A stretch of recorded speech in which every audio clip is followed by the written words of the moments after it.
देश और दुनिया की तमाम छोटी और बड़ी खबरों के लिए हमारे चैनल को सब्सक्राइब करना न भूलें और बेल का बटन जरूर दबाएं।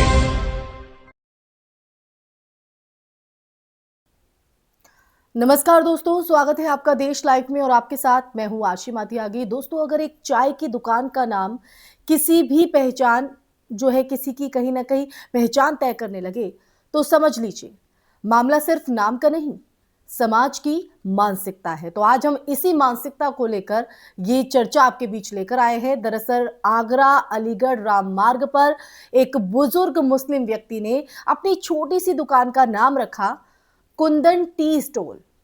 एक आम भारतीय नाम जो किसी भी समुदाय का हो सकता है, लेकिन यह नाम कुछ लोगों को रास नहीं आया। दोस्तों, कथित तौर पर खुद को हिंदूवादी कार्यकर्ता बताने वाले दीपक शर्मा वहां पहुंचे, बुजुर्ग से बदतमीजी की और नाम बदलने का दबाव भी बनाया गया। और ये सब पुलिस की मौजूदगी में हुआ। दोस्तों, वीडियो में जो तस्वीर उभरती है वो सिर्फ एक व्यक्ति का दुस्साहस नहीं बल्कि राज्य की भूमिका पर भी सवाल खड़े करती है। जब पुलिस खड़ी दिखे और बोल कोई और रहा हो तो संदेश क्या जाता है दोस्तों? तो दोस्तों, वो वीडियो भी मैं आपको बताऊंगी और इस सवाल का जवाब भी आज हम इस चर्चा के माध्यम से ढूंढने की कोशिश करेंगे और उस मानसिकता की भी बात करेंगे जो समाज में जहर घोलने का काम कर रही है और इसके पीछे मंशा क्या है, सब मैं आपको बताऊंगी। लेकिन उससे पहले आप लोगों से अपील, इंसाफ की आवाज को बुलंद करने के लिए और सच्ची पत्रकारिता के लिए हमारा यानी देश लाइव का सहयोग करें। साथ ही डिस्क्रिप्शन में दिए गए लिंक को ओपन कर ज्वाइन बटन दबाकर आप हमसे यानी देश लाइव से सीधा जुड़ सकते हैं। दोस्तों चर्चा को आगे बढ़ाएं उससे पहले मैं आपको वो वीडियो दिखाती हूँ जिसकी वजह से आज हम ये चर्चा कर रहे हैं। अब्बा ने नाम दिया शमशेर, दुकान का नाम रखेंगे कुंदन। नाम में ही समस्या है।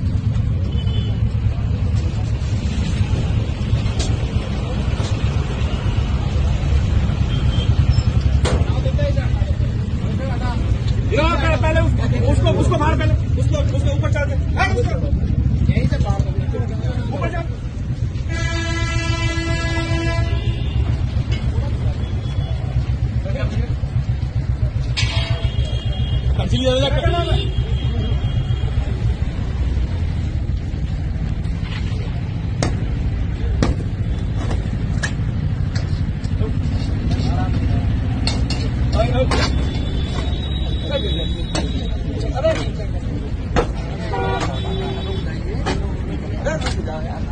कोई दिक्कत नहीं।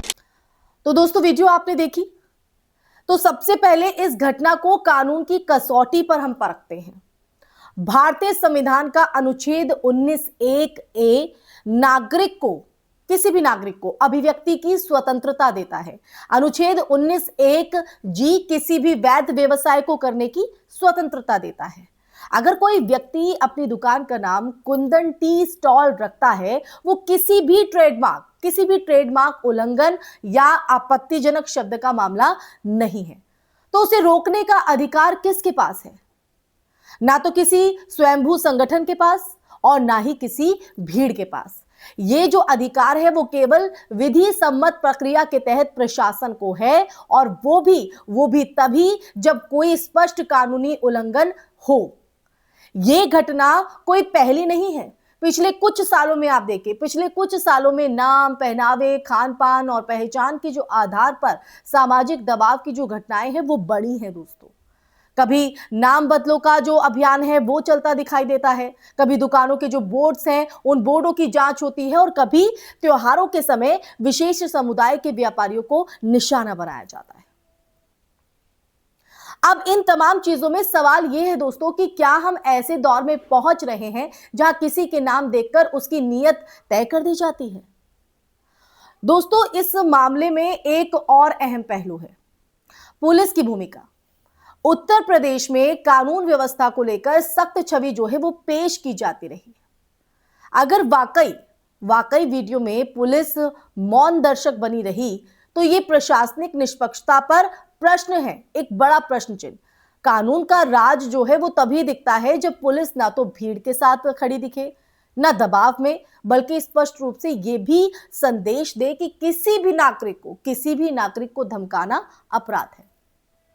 दोस्तों, भारतीय दंड संहिता की जो धाराएं हैं, जैसे आपराधिक धमकी, जबरन दबाव, शांति भंग करना, स्पष्ट रूप से ऐसे जो कृत्यों को कहीं ना कहीं अपराध की श्रेणी में रखती है। अब देखिए, यहां पर एक और व्यापक सामाजिक मनोविज्ञान भी काम करता है। कुंदन नाम पर आपत्ति क्यों? क्या इसलिए कि यह नाम सामान्यतः अगर देखा जाए तो हिंदू समुदाय से जोड़ा जाता है?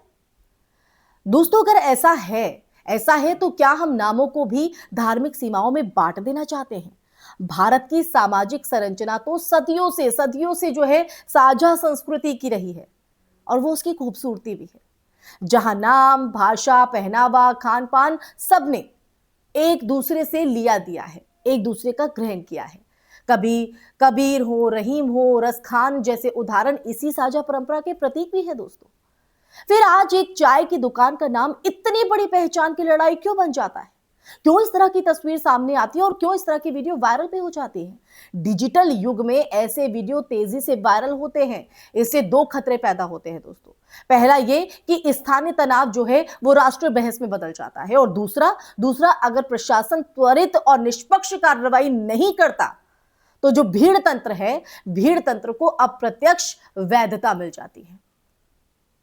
ये लोकतंत्र के लिए एक खतरनाक संकेत है दोस्तों। लोकतंत्र केवल चुनाव से नहीं चलता है, वो रोजमर्रा के छोटे छोटे अधिकारों की रक्षा से चलता है, जैसे किसी बुजुर्ग को अपनी दुकान का नाम रखने की आजादी। तो दोस्तों, हमें यह भी याद रखना चाहिए कि हर वायरल वीडियो के पीछे जो है वो तथ्यों की पूरी जो तस्वीर है वो सामने आना जरूरी है। क्या स्थानीय प्रशासन ने बाद में कोई कार्रवाई की? क्या संबंधित व्यक्ति के खिलाफ जो मामला है वो दर्ज हुआ? और क्या बुजुर्ग की सुरक्षा सुनिश्चित की गई? पारदर्शिता और तथ्यात्मक स्पष्टता ही जो है दोस्तों अफवाह और ध्रुवीकरण को रोक सकती है। लेकिन नैतिक प्रश्न तो फिर भी बना रहता है कि क्या हम एक ऐसे समाज की तरफ बढ़ रहे हैं जहां पहचान की जो राजनीति है वो रोजमर्रा की जिंदगी पर हावी हो जाए, जहां एक चाय वाला अपने बोर्ड के अक्षरों से पहले अपनी जो धार्मिक पहचान का हिसाब है वो दे। और अगर ऐसा है तो ये केवल एक समुदाय की नहीं, पूरे समाज की हार है। जी हां, पूरे समाज की हार। लोकतंत्र की असली परीक्षा अदालत में नहीं, सड़क के किनारे की छोटी दुकानों पर होती है। वहां तय होता है, ये डिसाइड होता है कि संविधान किताबों तक सीमित है या जमीन पर भी जीवित है। अगर कानून के सामने सब बराबर है ना दोस्तों, तो किसी भी नागरिक को भीड़ के दबाव में झुकने की कतई जरूरत नहीं है और होनी भी नहीं चाहिए। और पुलिस को यह सुनिश्चित करना चाहिए कि जो ऐसा दबाव बनाते हैं, जो इस तरह की मानसिकता रखते हैं, वो ऐसा दबाव पैदा ही ना हो। ये पुलिस का दायित्व है। जब वो वर्दी पहनते हैं तो वो इस बात की शपथ लेते हैं, तो मैं उनको ये शपथ, ये जिम्मेदारी याद दिलाना चाहती हूं दोस्तों।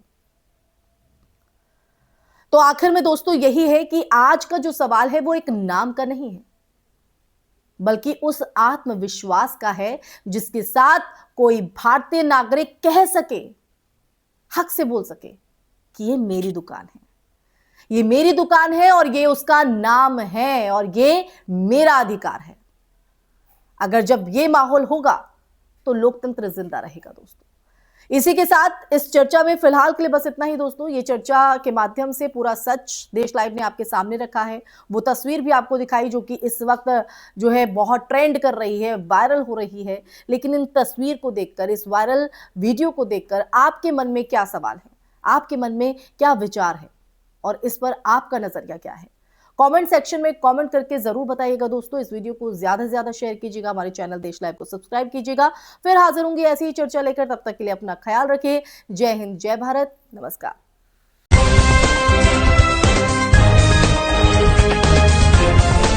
देश और दुनिया की तमाम छोटी और बड़ी खबरों के लिए हमारे चैनल को सब्सक्राइब करना न भूलें और बेल का बटन जरूर दबाएं।